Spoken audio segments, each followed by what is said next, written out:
So I'd like to begin by welcoming you all to the CUNY Graduate Center. And I would like to begin by saying thank you to the Art History Department here at the Graduate Center, the James Gallery, Public Programs, our SHIP contributors, our editorial committee from the Interdoctoral Consortium, our editorial board, and finally to our faculty advisor, David Josslett, all of whom were instrumental in organizing this conference. Our final talk by Tania Bruguera is one of two keynotes, the one given earlier by Darby English, and this second one was scheduled in conjunction with the publication of a special issue of the peer-reviewed graduate journal, Shift. Issue 8 is dedicated to the ways in which space, alterity, and memory intersect with art. The invitation to Bruguera evolved from a meeting between the two of us last summer. While interviewing Bruguera for Freeze, I found her under lock and key in an apartment off the Malecon in Havana, where she thought I was a spy for the police, by the way. Her recent performances in and out of accepted art spaces had led to her detention. What fascinated me about our discussion was her engagement with the Ladies in White, a group of women who had been staging protests in the very fabric of Havana, in the areas that we all know so well, from Fidel Castro's triumphant assemblies in Revolution Square to Havana's Fraternity Park. Due to her continued involvement in her homeland as an artist and as an activist, the Shift editorial committee thought she would be a perfect cap to a full day of talks. That this talk should take place now in such a topical moment as US-Cuba relations thaw, while at the same time we have the rise of antagonistic relationships between our own government and the population at large is noteworthy. So by way of introduction, Bruguera is a Cuban-born installation and performance artist whose works often expose the social effects of power and of political force. She participated in Documenta 11 and also established the Arte de Conducta program at the Instituto Superior de Arte in Havana. Her work has been shown at the Tate Modern, the Guggenheim, the Museum of Modern Art, and at the 2015 Venice Biennial, among others. Bruguera has recently opened the Hannah Arendt Institute for Activism in Havana, a school, exhibition space, and think tank for activist artists and Cubans. After her talk, Bruguera will be joined in conversation by our own professor, Claire Bishop, whose articles, as many of you are aware, explore contemporary art and performance since 1989. It will be a pleasure to welcome them both to the stage, since this conversation is a precursor to an upcoming book project. Please join me in welcoming Tania Bruguera.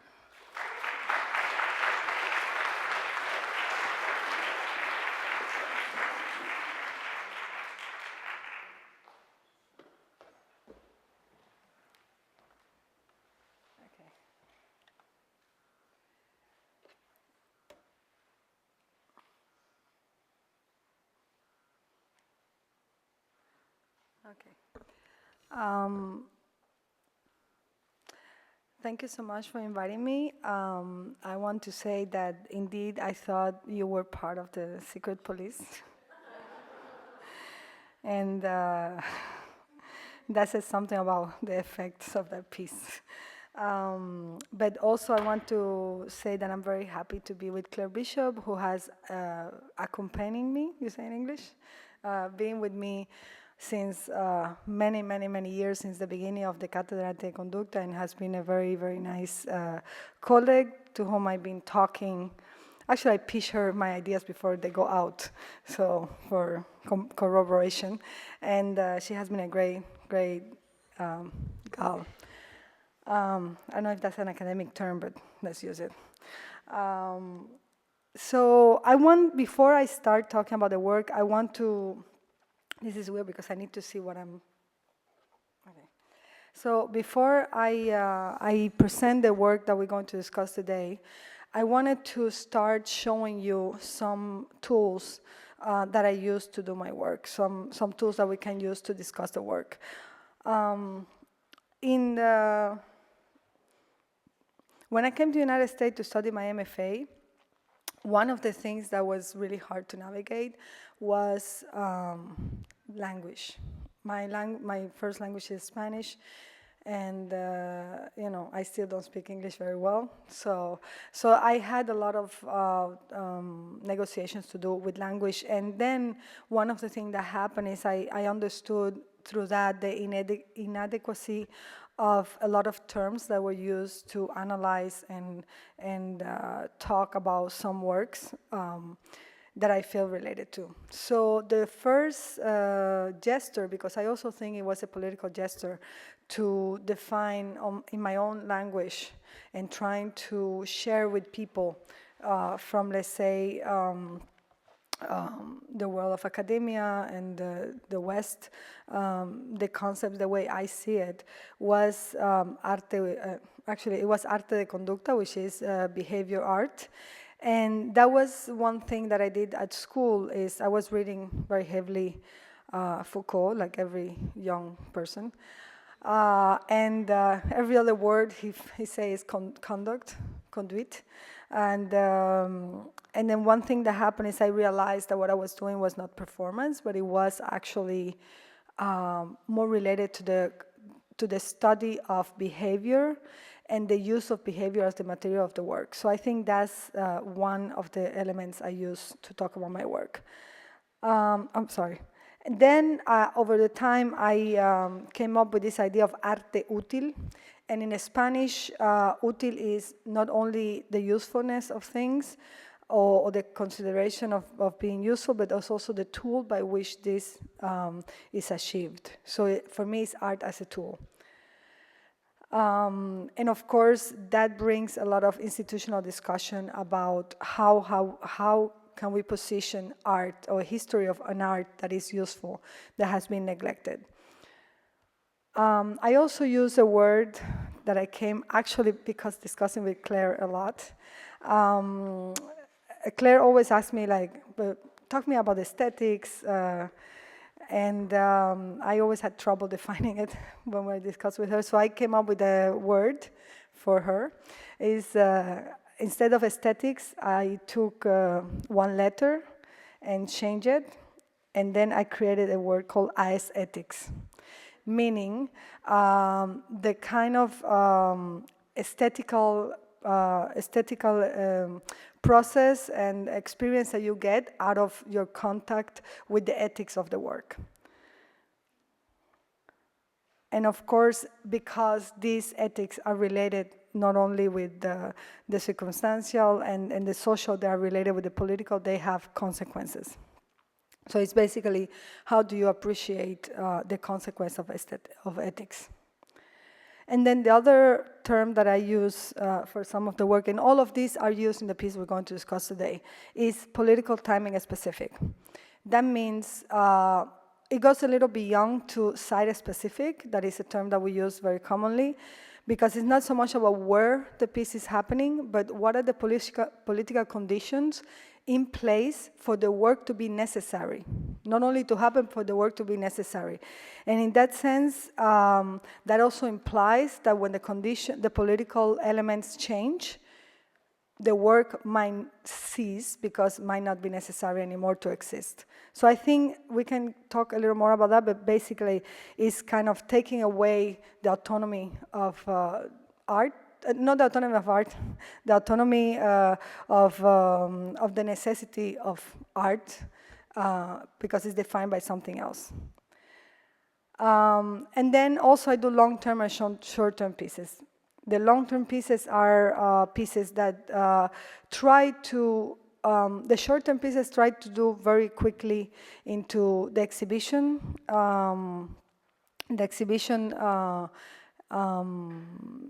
Constraint, like, I don't know, you need to do like a 20-minute performance, otherwise people get tired, or you have to have a very strong image so people remember the work and then you can discuss about it later, etc. But long-term pieces are pieces that are a little less sexy, let's say, less attractive, because they deal with a transitional situation that takes maybe 2, 3, 4, 5, 7 years. In that sense, also, there are a lot of phenomena that happen, especially with our critics, etc., where every time they come to the work, they want to have a definitive approach or a definitive conclusion of why this is happening and when and how is it happening, where at the same time, the work is a process that is always, every time you enter, it will be a different piece. So I think in this case, also I do long-term pieces as a way to hopefully prove to myself if art can really change something in society. So in this case, I'm going to show you now 3 pieces that I think is important as a reference for the other piece. This is an homage to Ana Mendieta. I started this piece when I was 18, very young. But for me, this piece is very important because it's the piece where I discover that in Cuba, everything you do will be seen politically.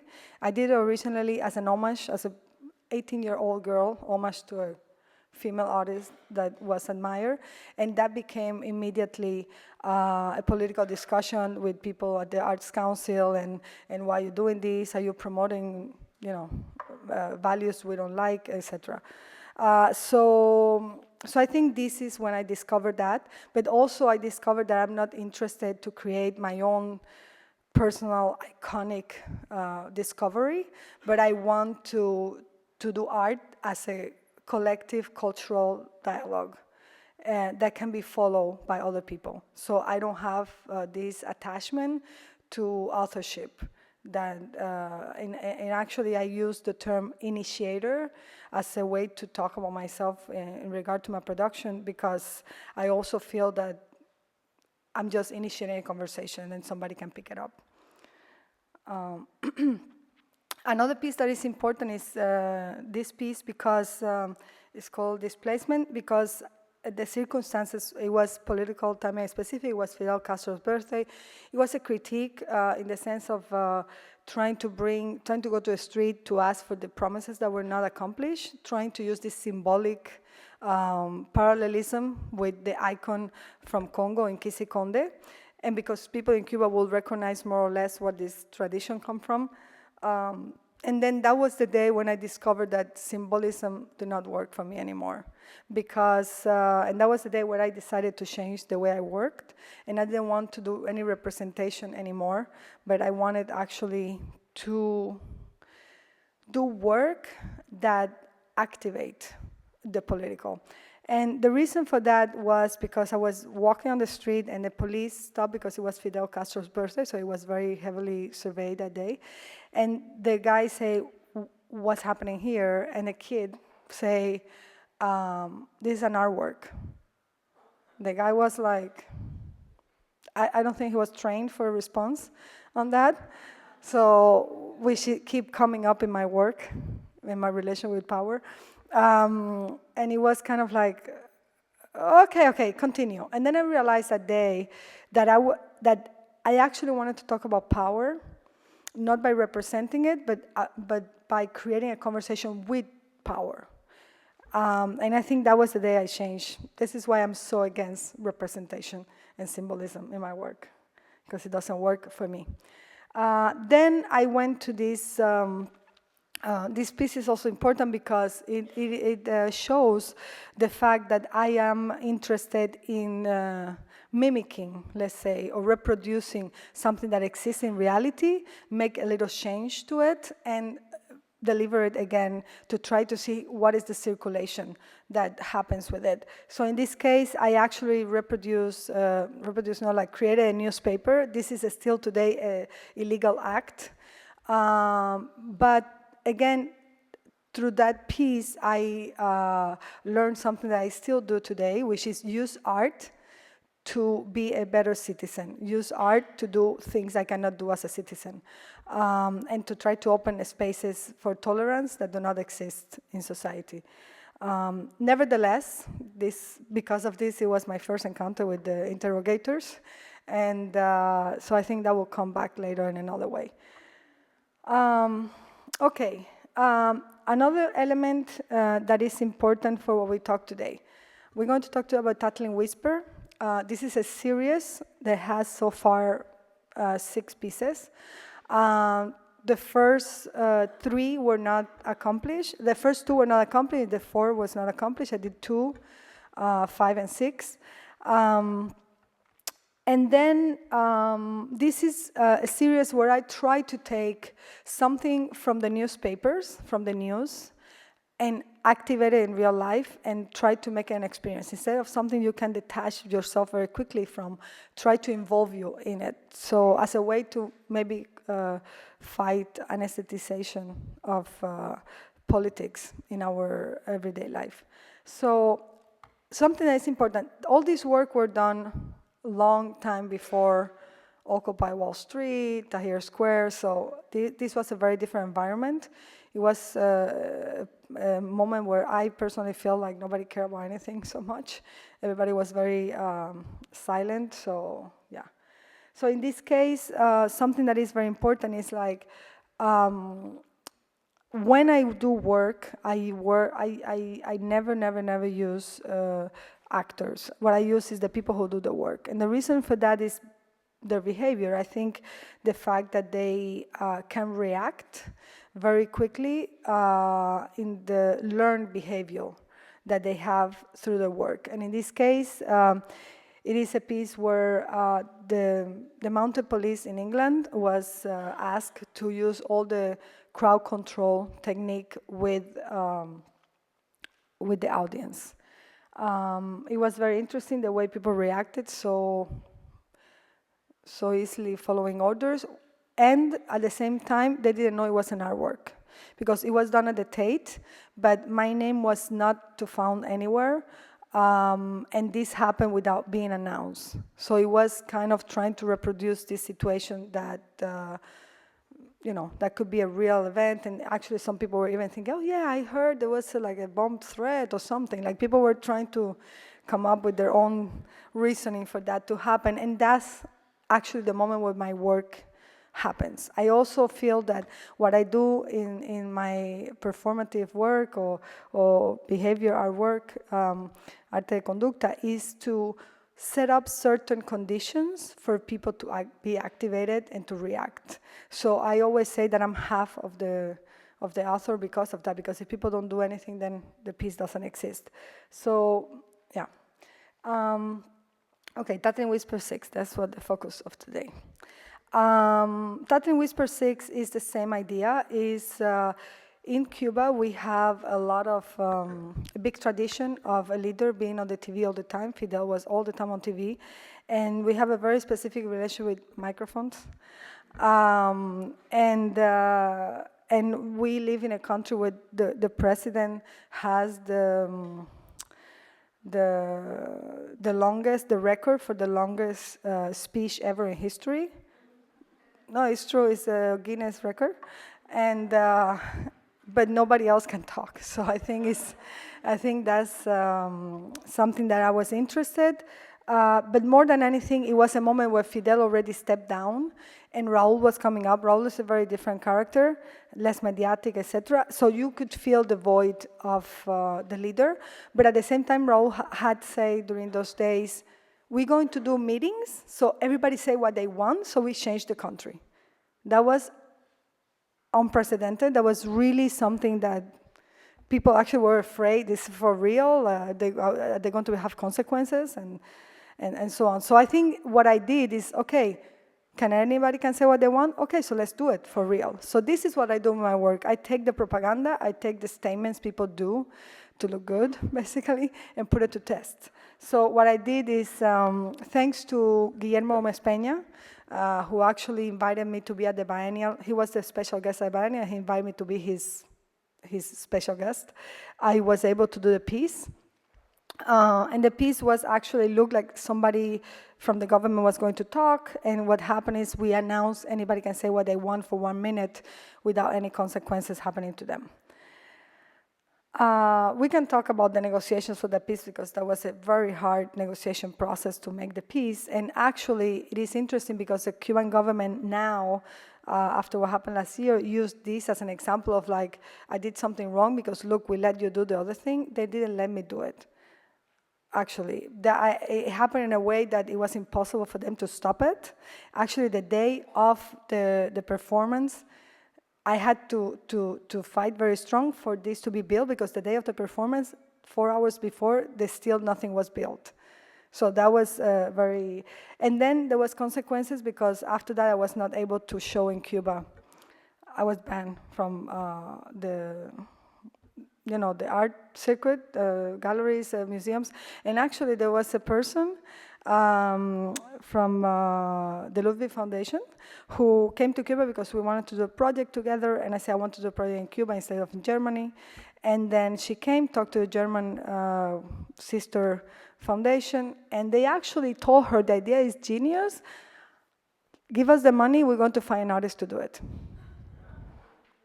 So this is the kind of thing that happens behind the scene. And I think this is something I'm interested in now.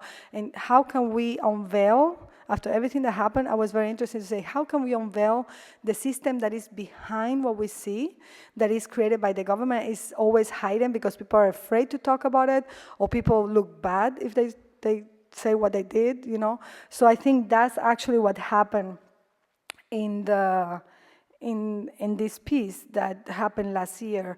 After the relationship Cuba-US was announced, I reacted very emotionally to it, write a letter.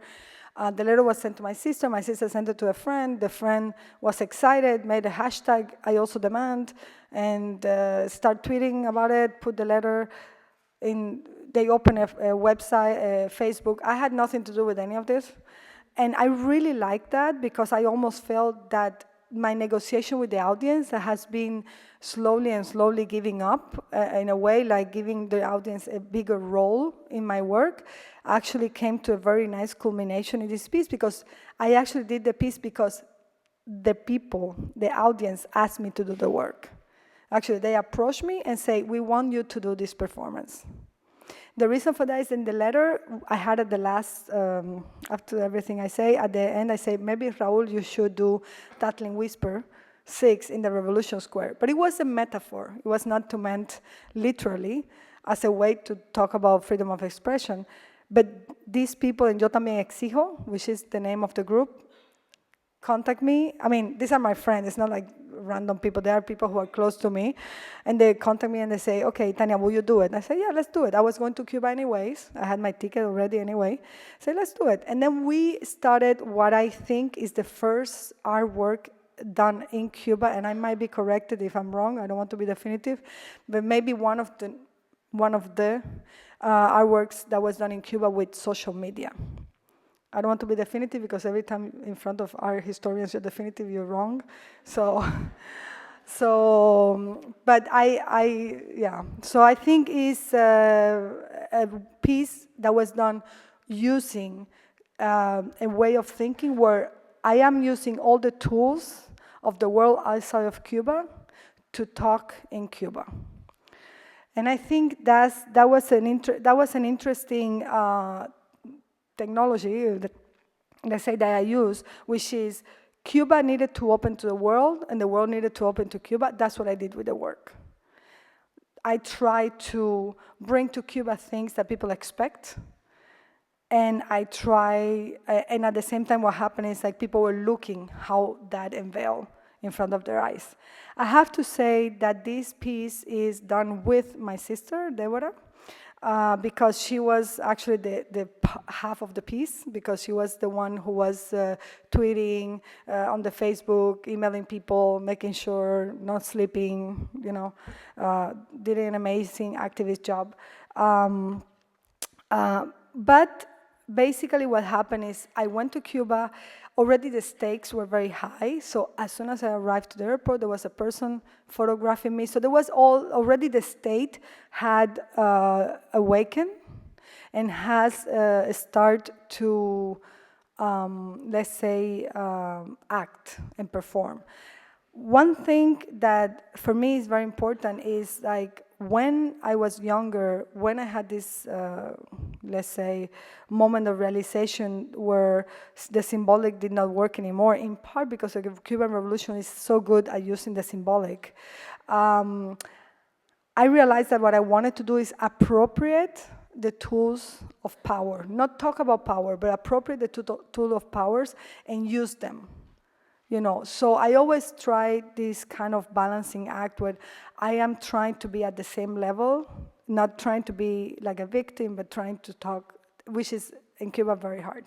So basically what happened is, what happened with this piece is like when I entered, I had a discussion within the framing of art, because I had a discussion with the Arts Council person.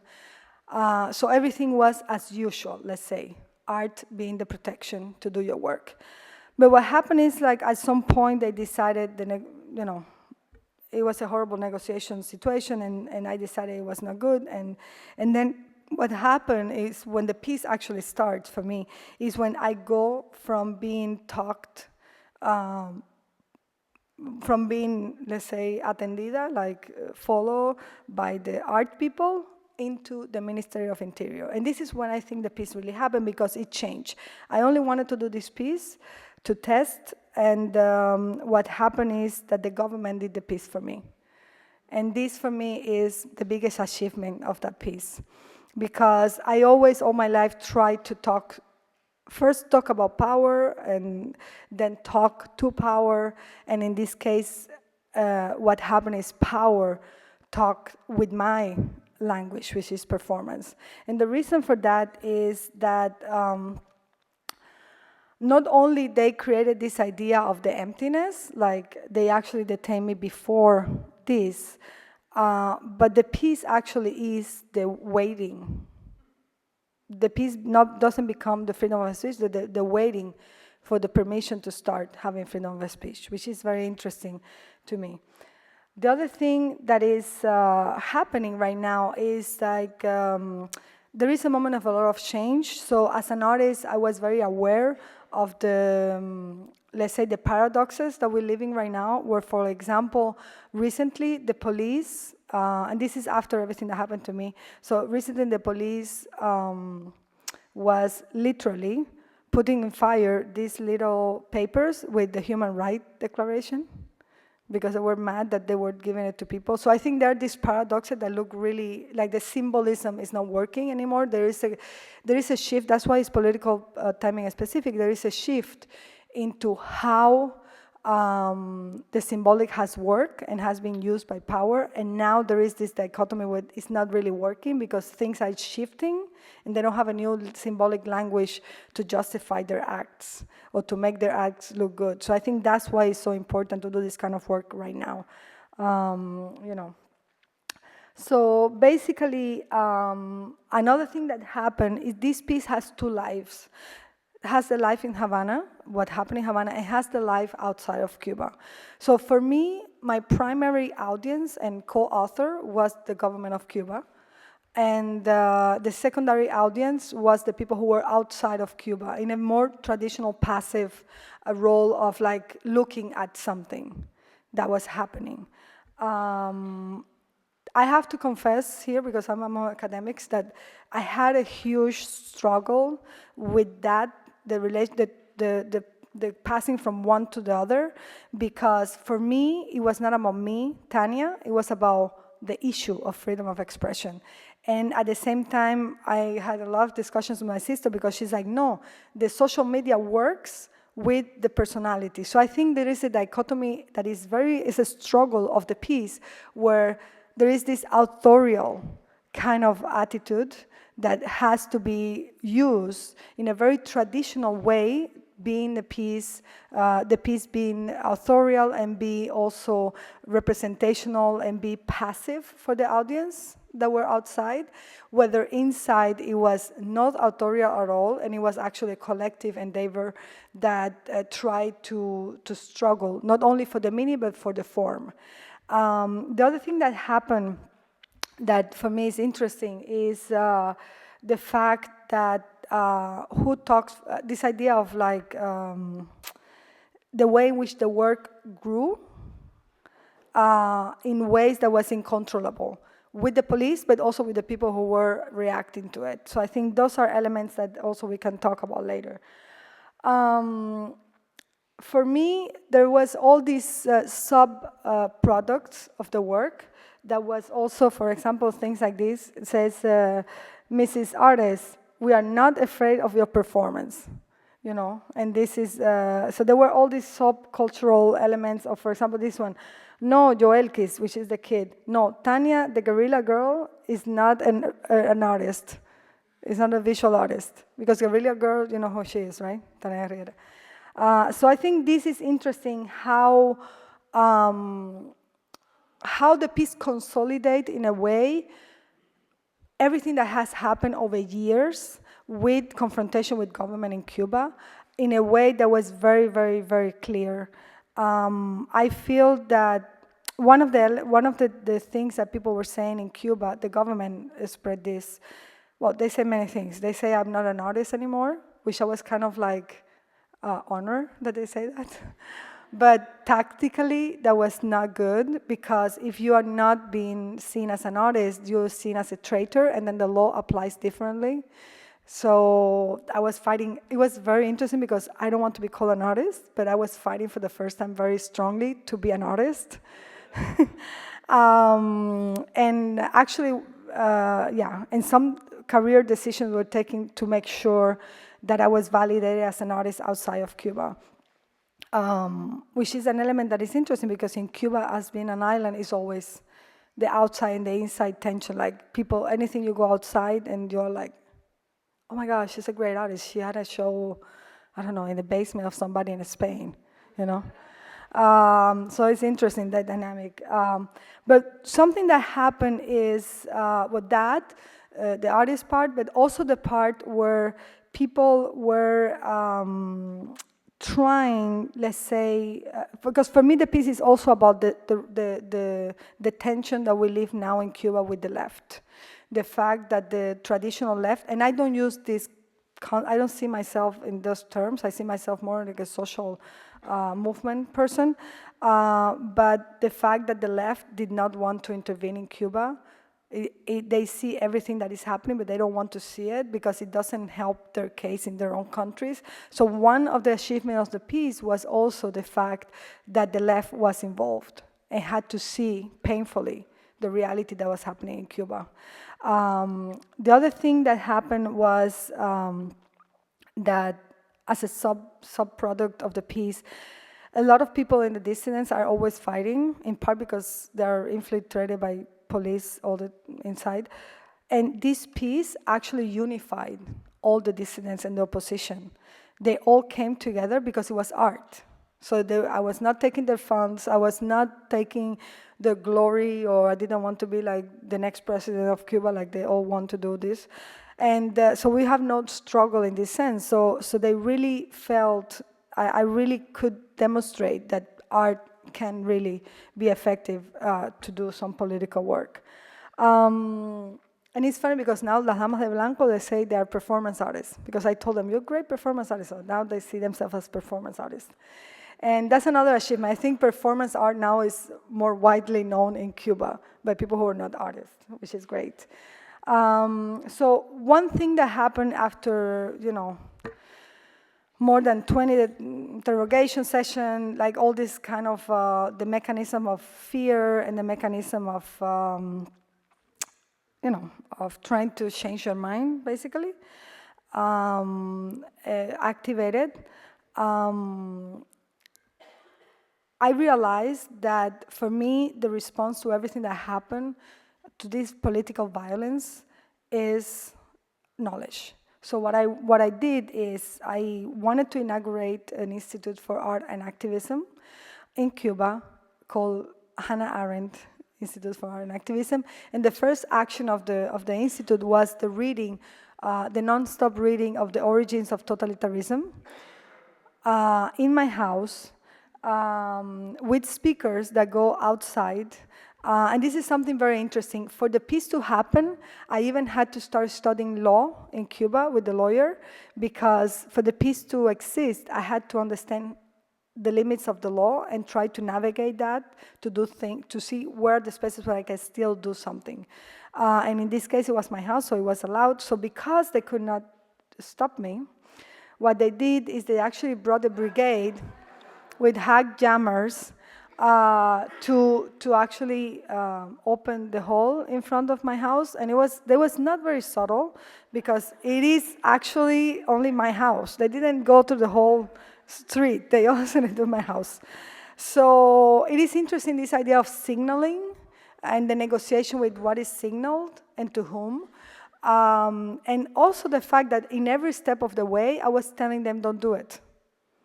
So I was telling the people who were trying to, I don't want to say the word, but to stop me, let's say, I was saying, don't do this, it looks bad. When I had the meeting with the council, the Arts Council, I say, let me do it, it's going to look bad.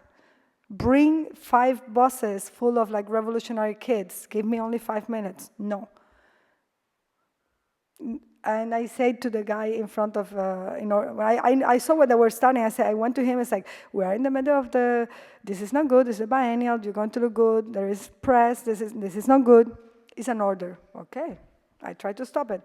So I think it's interesting, this idea of when the mechanism of power starts is kind of something that is almost unstoppable in a way. So basically, but my pleasure was that they had to eat.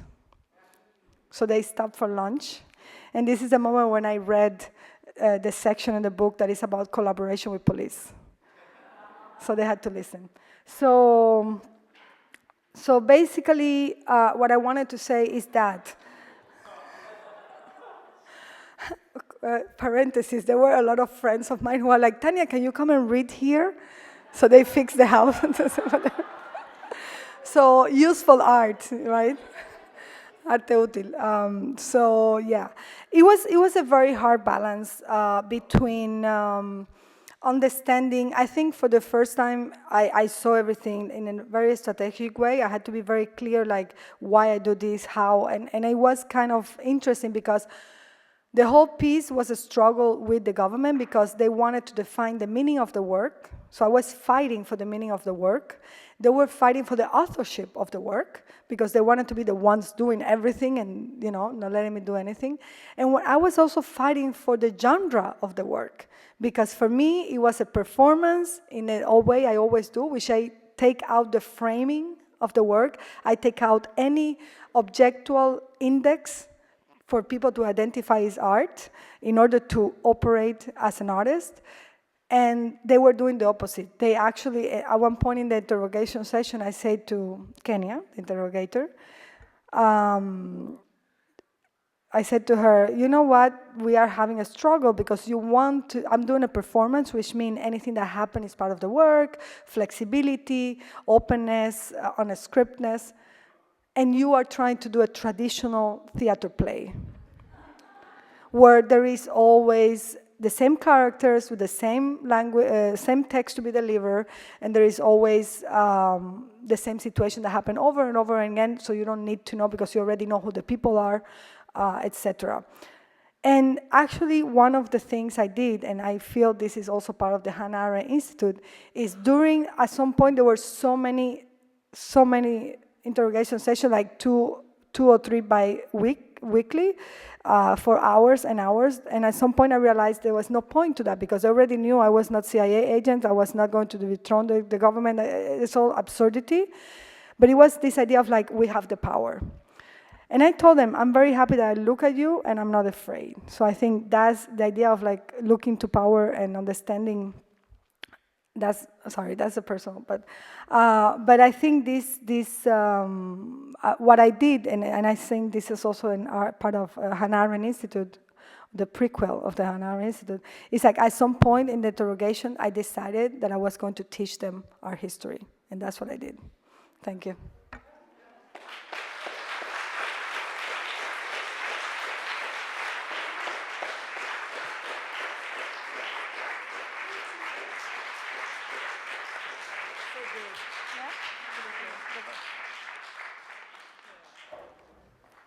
Okay.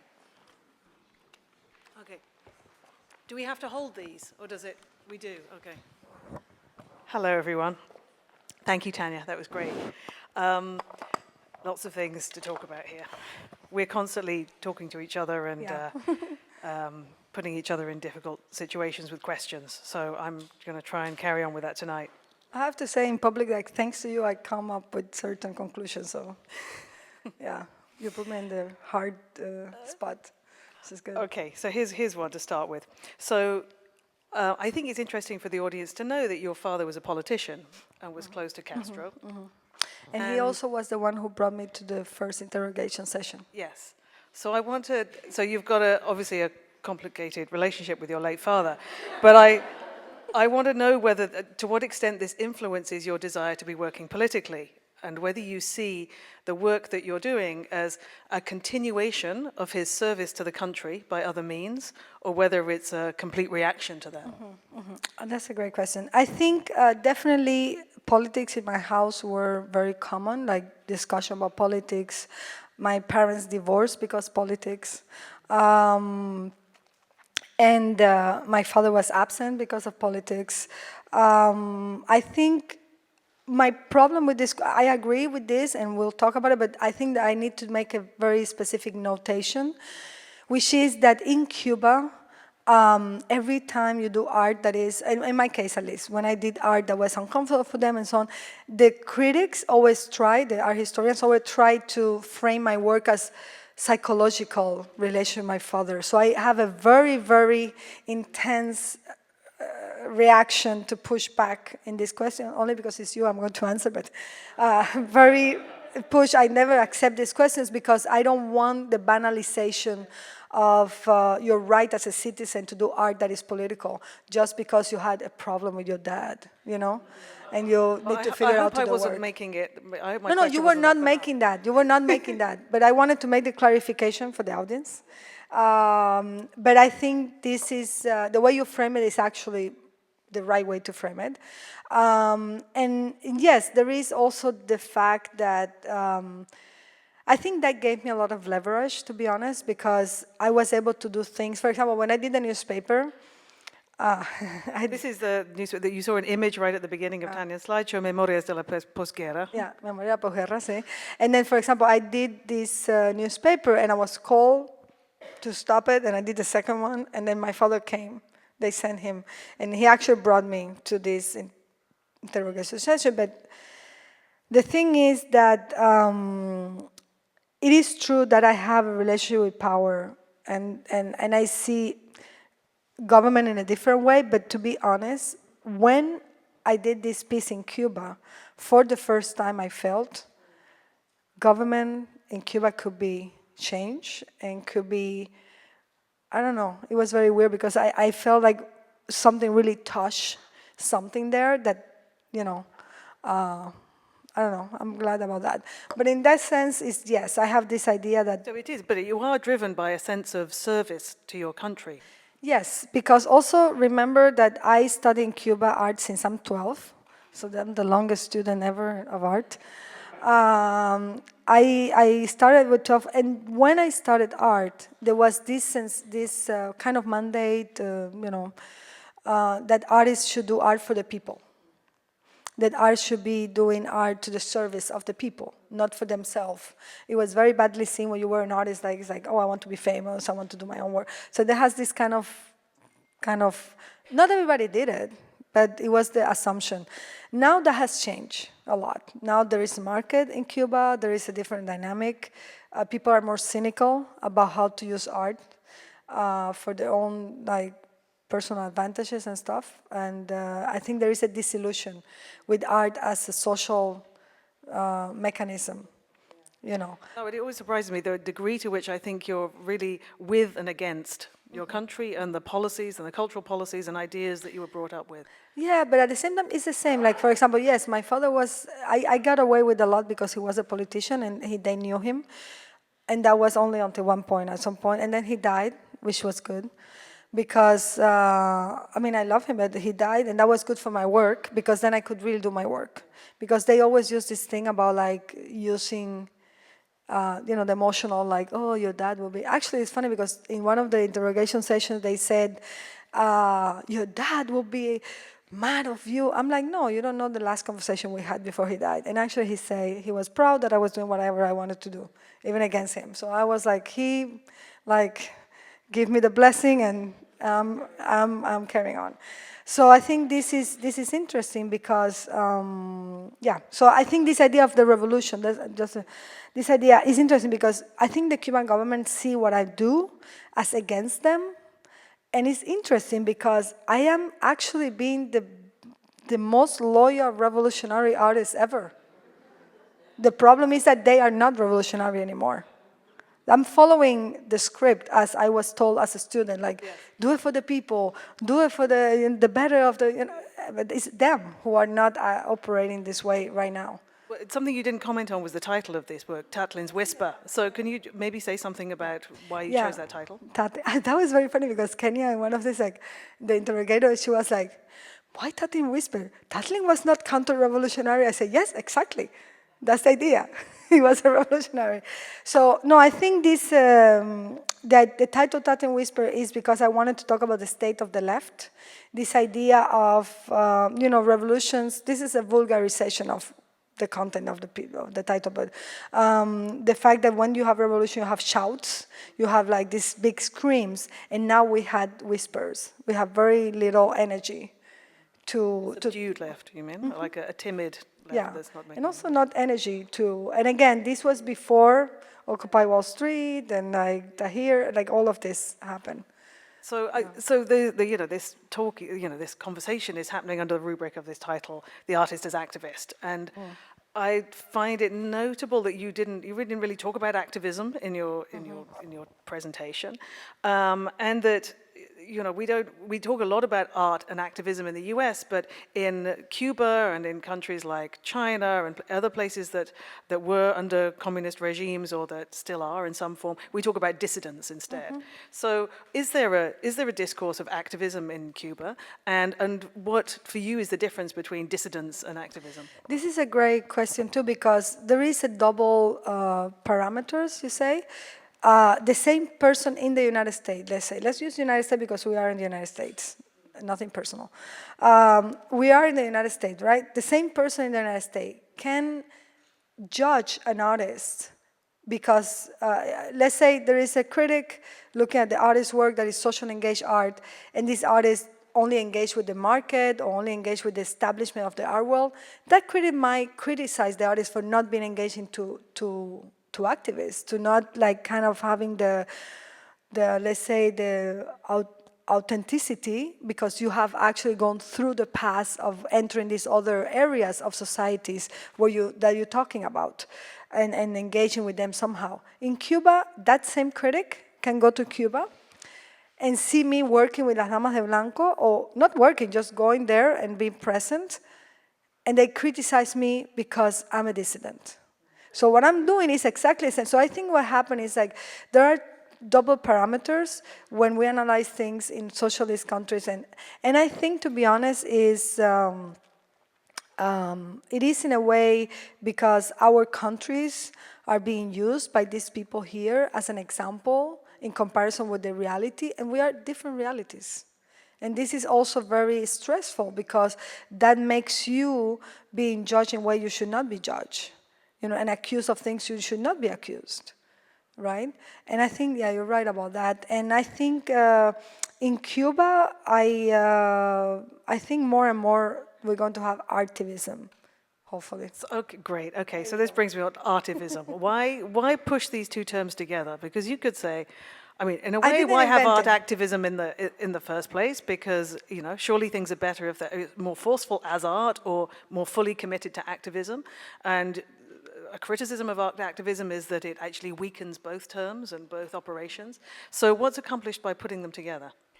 I think I didn't come up with it, unfortunately, because I like it. This is why it's not in your list of 4. No, because I cannot claim what is not mine. But I use it a lot, and I think I'm helping, hopefully, to make it more popular or something. Whose term is it? Eh? Whose term is artivism? I don't know. I saw it one day in Wikipedia, like somebody else, like, I don't know. I haven't done my research. I'm sorry, guys. I'm just doing, like, I cannot. But no, it's something I think from the 70s, maybe. No? Okay. We'll find out. For the next chapter, we're going to have the answer. No, but I think you're right. I think I had a reaction when I was in the United States studying, where I saw a lot of artists doing activist work and then being artists. And I didn't understand the dichotomy, why you have to be. I mean, at the time I saw it kind of feeling, oh, I'm sorry, I'm an activist, but I'm also an artist, And then I had class with Greg Bordeaux at the Art Institute in Chicago, and I understood with ACT UP and all this, is like, this is exactly what I like, at least, To be honest, it took me a long time because I wasn't ready back then to deal with that, but I feel, for me, artivism is the language of contemporary public sphere. That's my... Okay, so why does art need to be part of that? Why art needs to be part? Because I think Or what does art bring to that? Let's be Yeah, more constructive. nicer. No, I think art should be part of it because art is a very powerful tool. Art actually lets you live in the future while you are still in the present. It lets you try things out in a safety of kind of a lab. But it also reminds you of your humanity. And I think that has to be all the time. In this world, you need to remind this all the time. It sounds quirky, but it's true. And I think also it brings, we as an artist, we have this very good technology where we think about something and we have ways by which we make that in the head something outside of the head. And I think that's a very powerful tool that not everybody knows how to use. And I've seen it with people. I've done workshops that using the way in which you can kind of bring things out of there and make it, I don't know, I think it's important. But I do want to take you to task as well over your dismissal of the symbolic realm or art's symbolic function, which you say over and over again, it needs no more representation, we need to actually accomplish things. The classic quote that always appears in writing on your work is your comment about taking Duchamp's fountain off the pedestal and plumbing it into the men's bathroom. We did that. Which you did at Queen's Museum of Art. And yet, I think you're completely in denial about the symbolic potency of a lot of your own works. And Tattlin's Whisper is a good example of that. It's important that this is a microphone, that it has the appearance of a press conference or a political speech, and that you didn't talk about the doves. This is highly symbolic. The dove on the shoulder, referring back to Castro's first speech in 1959. Well, Tattlin Whisper is specifically a very, it does work with the symbolic because it comes out of iconography. Like I look at newspapers or at the news rails, and those are images. Those are iconography we get used to, and I'm extrapolating that into an experience. So for me, maybe the reason why I don't talk about it because I don't care about them. I just use them. But it's not the goal. The goal is not to create a nice image.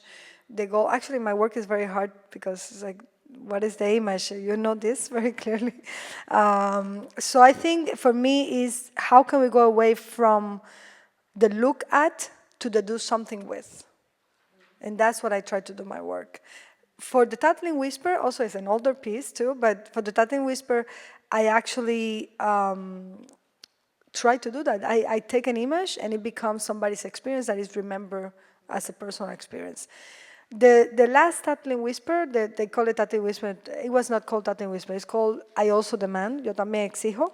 And it actually was a technique where I took something from the past, my own personal past, a piece that already people knew, a piece already people have a relation with, a conclusion about, and brought it back to life to reactivate the conversation that already happened before. So I think it was a way, in a way symbolic or something, because it was something that has become already an icon, but it was not about the icon. It was about how can I use the icon to do something else. Okay, so I want to ask you about the differences between your works done in Cuba and the works done here in the US. And maybe to think about this idea of political timing specificity that you've developed, which I think really accurately describes the work that you do in Cuba. And I think you're highly attuned to the political moment there and when and how you should act and what that intervention and confrontation should be. How do you think about your works in the US, like Immigrant Movement International, as political timing specific as well? Yeah, I do. It is true that in Cuba, I understand the nuances very well. Although, to be honest, I've been away for a long time, for long periods of time, and then I come back, I have to reconnect a little bit. And that was also used to defamation, what I was doing in Cuba last time. But I do think I use all these concepts no matter where I go. I use behavior art, arte de conducta, arte útil, political timing specific, all of this as ethics, all of this I use in all of my works. The problem is that it's true that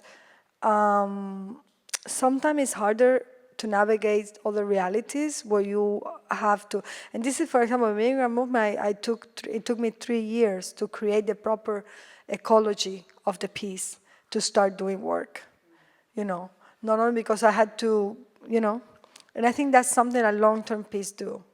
So I was interested in you saying that the work can die or become defunct when the political moment changes. Can you, do you have an example of that? Yeah. Have any of your works deceased as a Yeah. result of change? For example, I feel Tattlin Whisper with the horses is very hard because I have said no many times because people want to put it over and over and over. And actually, in the contract with the Tate, who actually acquired the piece, there is a clause where it says the piece can only be done if there are certain social and political circumstances around, and if during the time there is a lot of media coverage of wars, uprisings. It's a series of description of things that need to happen for the audience to be in the right psychological mind to react the way they should react to the piece. And that is a decision that the museum makes or that you make?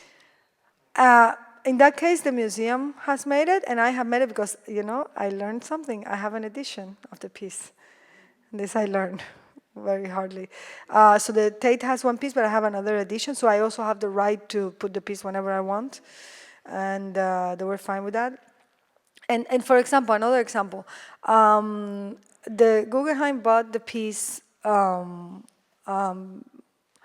I only sold like 2 or 3 pieces. Don't think I sold a lot. But, And it's all in the last year, right? only that's 2 years, and I wait a long time. I'm like not selling until the right person comes in, yeah.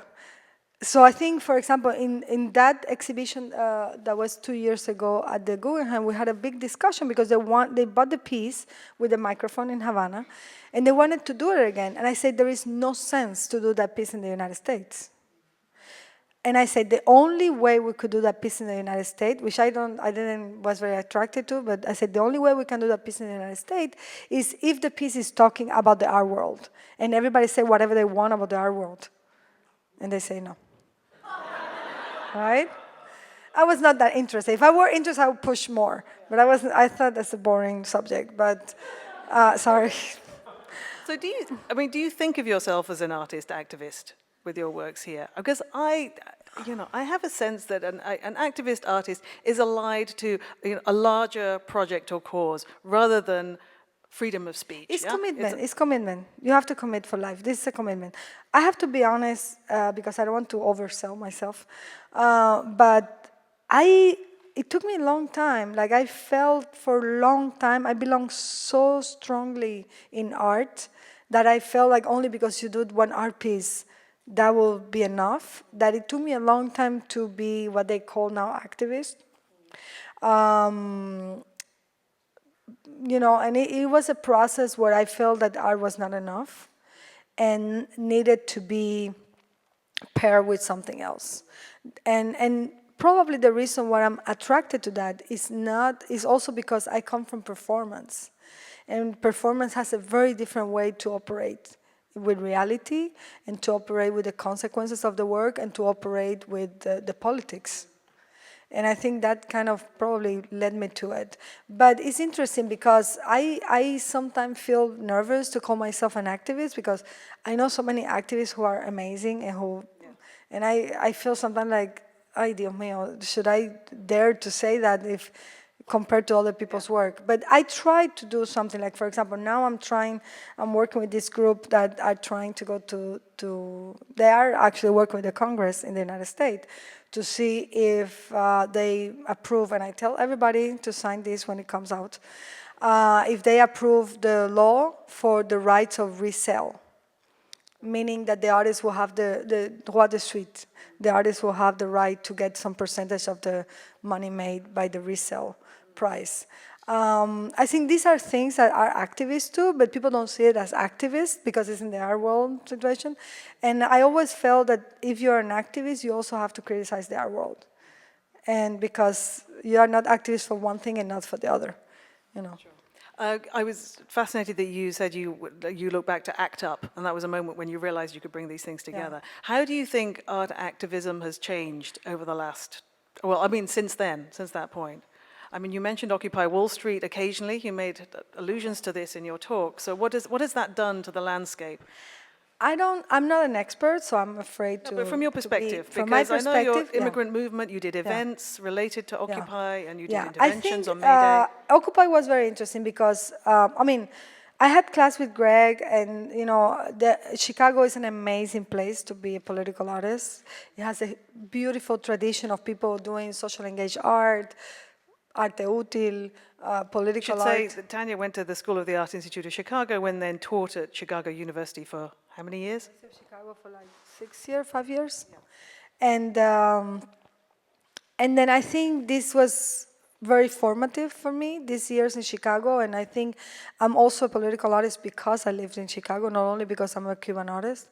I feel that what happened with this is, in recent years, I'm going to give you an example. When I was in Occupy Wall Street, there was this artist who there were artists who were there at the beginning, and this is important to say that half of the people who were creating Occupy Street were not American people, were immigrants, and some of them artists. And it was interesting because the artists who were there at the beginning did not want to be artists or use Occupy as let's say, a scenario for their art. They actually came in a peer relationship, equal relationship with other people, saying, okay, you are an economist, you can have economy tools to help us navigate this situation. We are artists, we have these tools that we can use to help you navigate this. And it was kind of beautiful because that was a moment where art was part of the tools available for things. Then Occupy Wall Street became a little more mediatic, everybody knew about it, it became a little fashionable. This is the problem in the United States, everything becomes fashionable. So I'm fighting that all the time because it's like, and then it became like everybody wants to be part of it, and I understand it's exciting, And then what happened is I had this curator that I love, and he's an amazing guy, but he's like, oh, let's do Occupanial, like Occupy Biennial. And I'm like, what the hell are you? And I was like, and I was there sleeping for 2 weeks, smelling like crazy, and then this guy comes, like having all this discussion until like 3, 4 in the morning, like how can we change economy? How can we do the thing with all these groups and all this very, and then you felt as an artist that you had a meaning for other people, And it felt really, really good that you as an artist had a space there, No, but I'm asking for the you imaginaries too. I was going to use this word imaginary. So how did an art activist imaginary shift after Occupy? Did it shift? Do you see a different kind of work being produced afterwards? I might be wrong. The way I see it, it became more arte útil. Because people understood that art, that just doing art wasn't enough, so they needed to do something with art. And I think for me, that's the shift. I feel, and again, I can be wrong, that's my appreciation, I feel that the more traditional tactics for artists, activists, was to show the problem and to shame people or to disclose data or, or to create a situation of disruption.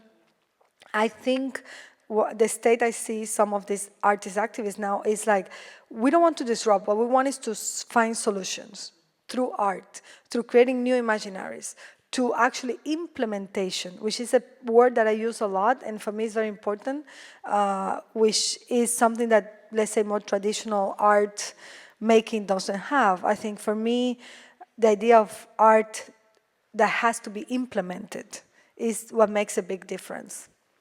I have one more question, and then we'll open it up to the audience. I just wanted to bring it up to date with these forthcoming changes in the US-Cuba relationship, the beginning of direct flights to Havana in 6 months' time. How do you think that's going to change the art world there, or the condition of artists? Who's going to benefit from this system? I think it's changing a lot already because the market is not a desire anymore. It is actually there. There are buses full of American people going to the art school to buy art. I had a student from East... But only during the biennial. No, now is more. Now it's becoming more. You have all this chain of money chain where the person that brings the tourists get a percent, and it's all very corrupt in a way, and it's all like you can only be in the list because you behave well, and the government put you in the list that is going to give it to the person that is in the tourist agency that is from the government, and so it's all a little corrupt, and I feel that I think it's good that people have money, but I feel that it's interesting because it has put artists in a position of being the 1%, which is interesting, paradoxic situation, because now the artists, not only visual artists, but musicians and so on, are the richest person in the country. And that actually has a consequence because these people are not anymore interested in talking to the people.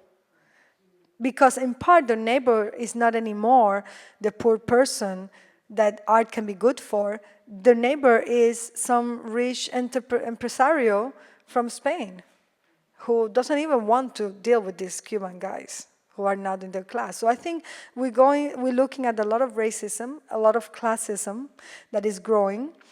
And I feel they're going to be mad when they see this, but I think that the Cuban artists, not all of them, but a lot of Cuban artists are a reactionary class at the moment.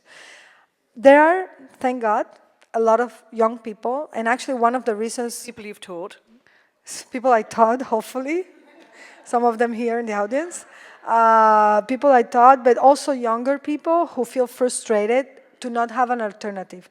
And the problem with Cuba is there is never an alternative. It's always one way. This is what it is. You like it or not. There is no way to like, okay, then I don't like this, I go to the next person. So I think one of the reasons I'm doing the institute, the Hannah Arendt Institute for Activism, is because 2 years ago I did a conference in my house and it was like, I don't know, like 160 people for 4 hours hearing, like talking, discussing for 2 days. And it was like having La Cátedra again. And they actually came after and say, we need to open La Cátedra again. We need that. We need an alternative. And it took me a while to decide what was the right format. And I think the right format is... So this institute will be residencies, seminars, conferences? Yeah. The institute is going to have 3 elements. It is wish, think, do. It has a wish tank where people will come. We're going to do surveys. We're going to do workshops. We're going to do things with everybody. The distinction is like this time is not only for artists, but artists are going to be like with everybody, like housewife, everybody else. We're going to have this situation where we want to know what people want. Then we have a think tank where we're going to bring experts together with the people. The people are going to be in every step of the work to come and see what solution can come or how can that vision become reality at a small scale, of course. And then we're going to have the do tank, which artists and activists are going to come in to see how can we make this happen. And this is very quickly the basic. There are more things, but this is the basic of the project. Great. And we want also one thing. We want also... I'm just going to encourage people to step up to the microphone so that Tania will complete her thought, but then we're ready to go straight into a question from people who are at the microphone. And I just say this because I know it's a struggle if you want to get out from the middle of the row and talk. So, and the other thing is the Hannah Arendt Institute for Activism is also a space where I hope to put into action theory. So let's see how that happens. Anyone? Yes. So you had a question at the beginning. I'm Cuban. I grew up. I was raised in Cuba. Left a long time ago. And you said, is art useful? So I was a teenager in the 80s, and people like you, women, and men like you, artists, did things that we weren't used to see, and that made a change. It changed a generation, my generation. You know, people from the 70s who grew up in the 80s. Unfortunately, many of us left. I mean, fortunately for me, but unfortunately for the country. Yeah. That's the solution for... So, thank you for that. And by saying that, So you had this beautiful picture of Ana Mendieta and her work, and I see many people like her. She's dead, but I know about her. I love her art, but I see many people like her that are fighting this establishment, and they are talking about freedoms and civil rights, and then they say, I want to go to Cuba before Cuba changes. And I find that sad and a little bit insulting. It's like, what? And I'm always afraid of asking, what do you mean by that, right? I love my country, and I love things that were achieved before and after the revolution that have become an evolution. And my question is, you as whatever you are right now, I don't know. Love that. I love that. He got it. As a performer, right? How would you answer that question to people who really care about human rights and freedom and still justify what happens in Cuba, in Venezuela, which is my second country, and in Nicaragua and Argentina? It's like, how can you justify that and still have this nostalgia for it? And thank you for, if I had any doubts about your work, it's like, they're gone. Thank you. Thank you. No, I think you're right to the point. I think, as I said before, the enthusiasm of the left when they saw people with their way of thinking going to power and being able to establish some social programs, and so like really trying to establish equality and social justice and everything, that is extremely exciting, because, you know, like, it's not anymore an ideal, it's actually something that is operational. I think I have nothing against that. I think that's great. The problem is that I don't know why, and Karl Marx already said the dictatorship of the proletariat, so maybe he had that in mind already, but I don't know why. Like, for example, I'm very mad because it's that in Venezuela they changed the law so they can be forever president. Like, Bolivia wanted to do the same thing. Like, all these countries want, like, people, and I had a discussion with a friend the other day, and it feels like the left and people who are socialists or who want like social justice are better as opposition than they are as people in power. So, unfortunately. But I think, for me, the risk now in Cuba is that we are in a very neoliberal situation. There is a country that sells itself as a socialist amusement park, but is actually operating in a neoliberal system. And I think that's even more twisted. And I think I'm with you that we need to ask everybody going to Cuba to stop projecting their fantasy onto us, stop wanting us to be who they want us to be, and look what really is happening. And let's have a real conversation about what's happening. That's the only way we can help each other. So, see. Hi. So thank you so much. Another this kind Cuban? of dovetails on what you were just talking about. As Cuba becomes a neoliberal society, overt censorship will probably ease in favor of other forms of censorship and social control that we experience in the United States and other like post-industrial capitalized nations. But do you think about how that will affect your work and the way that you react to it? Because your work is so much posited in reacting to this authoritarian, very overt control and censorship. Yeah, yes, yeah. I want to also say something I forgot to say in the previous question. An example of how things are being analyzed differently. I had this conversation with a woman who just came out of Cuba, and she had all these horrible opinions about all these other countries, about the United States, that is horrible. And then she came out of Cuba and said, oh, I met Mariela Castro. That's the daughter of Raul Castro. And she's like, she might become a president. And she was so happy. And the reason she was happy is she had the access to this person. That's the only reason. It was, and then I said to her, will you accept that 3 people from the same family, one after the other, is okay? Just because it's Cuba? So I think that's the thing. And I'm going now to you. And I totally forgot your question, but I'm going to start. Yeah, but it's, I mean, But- given but that the it's good. police has been your primary audience for many works, exactly. how is this going to Co-author. change? Co-author. No, I think what happened with the work is that the way my work has evolved is like,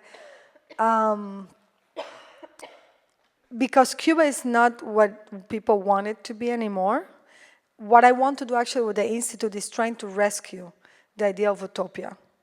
And it's interesting, and this is just because you are historians, I'm opening this in the year of the 500th anniversary of the book Utopia from Thomas More. That's a little detail. And I think what I'm trying to do in my work now is trying to rescue the ideals, the humanistic points that the revolution wanted to bring, and they're not there anymore. So it's interesting that I've been punished and I've been questioned, not even for criticizing, just to ask where those ideals are. So I think that's... Hi there. Thank you for your work, Tania. I'm just thinking in reference to the question about what tools art brings to activism. What tools? What are the tools, Claire's question about what are the tools that art brings to activism? And something comes to mind in terms of kind of the history of some practices in this area of work, like Reclaim the Streets and many others, in which I think a critical thing that they bring to activism is joy. And I'm just wondering if this element of enjoyment and pleasure is something that you think at all critically in terms of your work, or perhaps you haven't been in the position to be able to do so, or do you think it might be something that your institute plans might consider? Yeah, that's a good question. Also, in terms of tools, in terms of joy, that's a quicker answer. I maybe enjoy something other people don't enjoy. I enjoy the fact that I was able to, not I, but the piece and the whole, and you guys who were here also putting a lot of pressure, were able to show things as they are. So I think I have a different, and I think my work is very funny. I said this because you study the work. I think my work is really funny, but it's not ha ha ha funny. It's like, huh, funny, you know. That's how I think it's funny, it is tough. I mean, it's very tough, and to be doing art that is questioning not only this, because for example, I've done art everywhere I go. This is funny. Everywhere I go, like people are like, oh, shit, they go to, but not do this work for us. They want to invite me because of the work I do, but then when they work with us, they say, no, we don't want you to criticize us. You know, so we don't want, and this is interesting because I'm trying to see those frictions everywhere. I think if you're an artist and an activist, you should bring that to your own terrain also of the art. And as in terms of the tools, I do a lot of institutional work. I work with a lot of institutions. So for me, it's not art, but it's the activist part where in the negotiations, I put a lot of rules. I say like, people working with me has to be paid. I remember that at one point I was doing a performance at the big museum. They're like, yeah, we can bring the immigrants, right, to come here and do the performance. I'm like, no, we're going to hire people, pay them. Well, it's very expensive of them, well, don't do it. You know, so I think this idea of use your leverage, use your privilege, towards something else, not to yourself or your career, but to trying to advance other things. That's a tool that I use a lot. I'm very aware of my privileges. They might not be what you think they are, because people think I'm having a better life than I'm really having, but I think the other thing that you do is to say no, understand why no is a good thing sometimes, you know. And for example, at one point I decided not to show in museums. 2010, I said, I'm not going to show in museums anymore. Do I need to do that? No, it was just to make a point. You know, I'll go back to museums. Yeah, I'll go back to museums at some point, you know. But I just wanted to make the point that we needed to get out of the institutions that don't fit anymore the needs of the practice we're doing. And if they want to work with us, and it was kind of a strategy of an activist. It's like, I say no, if you want it, let's negotiate, right? And yeah, so I think those are the things, but Yeah, I don't know. Did that answer your question? Yeah, maybe more.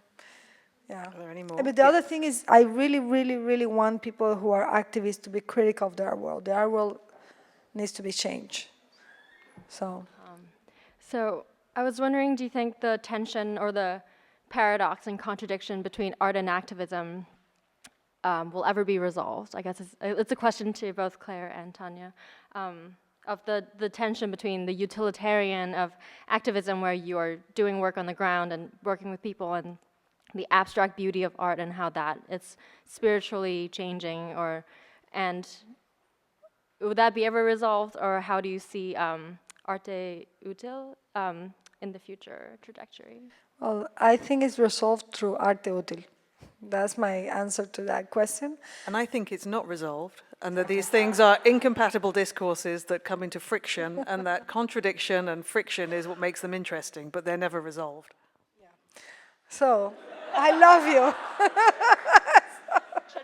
Yeah. So, yeah, we have different points. No, but I think through arte útil it can be solved because the arte útil practice understand the fact that you need to collaborate with those other people in a very intense way. You have to give up a lot of, yeah, but I think that's my answer. And in terms of what is happening with arte útil is something, again, I didn't create that word, thanks to you told me that. Because you put me to the Eduardo Costa, remember?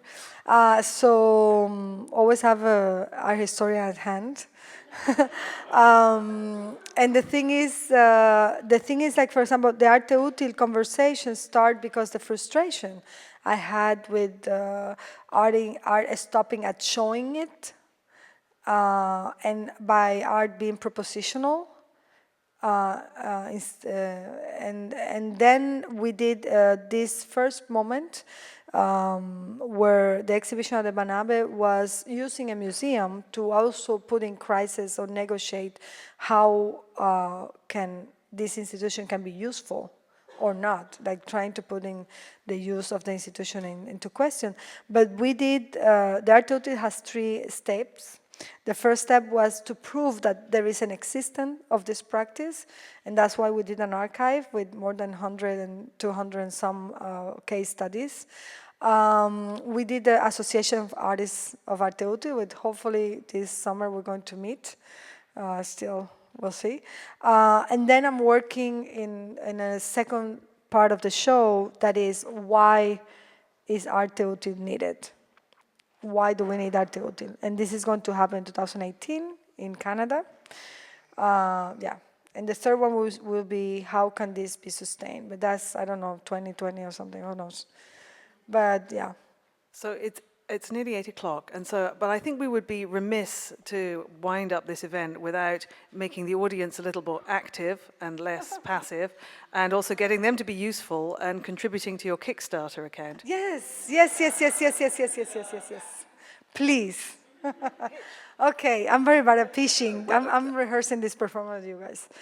So the thing is, like, I'm doing the Kickstarter campaign because we opened the art and activism. Leaving. Look at them. There you go. We've noticed. No, don't push. The Institute is a democratic space.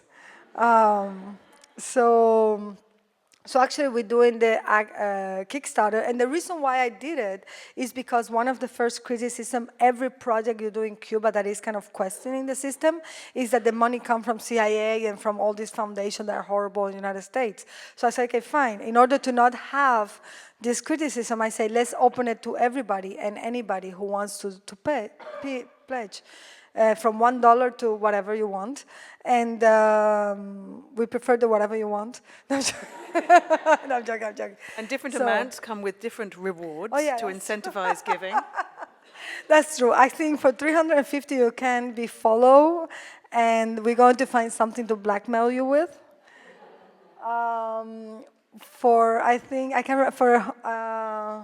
There is another one where you can blame me for something you have done. Yeah, I was quite interested in that, but I already do blame you for a lot of things. I know. Yeah, so I think, you know, please go, because it is also a way to vote on the project, and I will do it only if people actually want it, because I feel that this has to happen if people want it to happen. So please do that. Thank you very much, Tania. thank you so much. Yeah.